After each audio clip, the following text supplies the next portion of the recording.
Hi అండి. ఈరోజు వీడియోలో చాలా సింపుల్గా ప్రిపేర్ చేసుకునే నోరూరించే గోంగూర రైస్ రెసిపీ చూపిస్తాను. చేసుకోవడం చాలా సింపుల్ అండి. చాలా టేస్టీగా ఉంటుంది.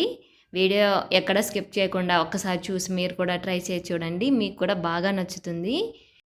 ఈ రెసిపీ కోసం స్టవ్ మీద ఒక ప్యాన్ పెట్టుకొని ఒక 3 టేబుల్ స్పూన్ వరకు ఆయిల్ వేసుకోండి. అందులోకి ఒక గుప్పెడు వరకు పల్లీలు వేసుకొని దోరగా ఫ్రై చేసుకోవాలి. ఇవి దోరగా ఫ్రై అయ్యే వరకు వేయించుకున్నాక వీటిని పక్కకు తీసి పెట్టుకోండి. తర్వాత ఇదే ఆయిల్లోకి కొద్దిగా ఆవాలు, జీలకర్ర, అలాగే కరివేపాకు, 2-3 వరకు ఎండుమిర్చి వేసుకొని ఫ్రై చేసుకోండి.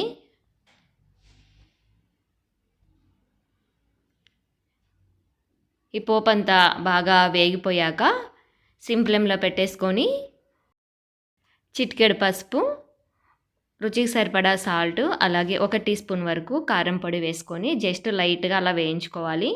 కారం పొడి తొందరగానే వేగిపోతుంది కాబట్టి లైట్గా అలా కలిపేసుకొని ఇందులోకి ఒక కట్ట గోంగూరని నీట్గా వాష్ చేసుకొని లైట్గా కట్ చేసుకోండి. మరి చిన్న పీసుగా అవసరం లేదు. జస్ట్ ఒక ఆకుని 2 ఆకులు అయ్యేటట్టుగా అలా లైట్గా కట్ చేసుకొని ఈ ఆకుని ఇందులోకి వేసేసుకొని బాగా ఆయిల్ పైకి తేలే వరకు మగ్గించుకోవాలి.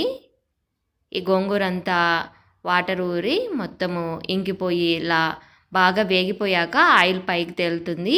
అలా వచ్చే వరకు వేయించుకోవాలి.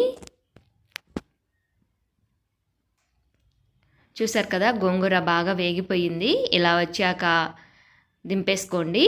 ఇప్పుడు ముందుగా మనము రైస్ ప్రిపేర్ చేసి పెట్టుకోవాలి. ఇలా మనకు కావాల్సిన క్వాంటిటీలో ఈ రైస్ని కొంచెము చల్లారి పెట్టుకొని అందులోకి మనం ప్రిపేర్ చేసుకున్నటువంటి గోంగూర వేసేసుకొని 1 టీ స్పూన్ వరకు వేయించిన మెంతులు, ఆవాల్ని పొడి చేసి వేసుకోవాలి. మీ దగ్గర ఈ పొడి లేకపోతే ముందుగానే ప్రిపేర్ చేసి పెట్టుకోండి.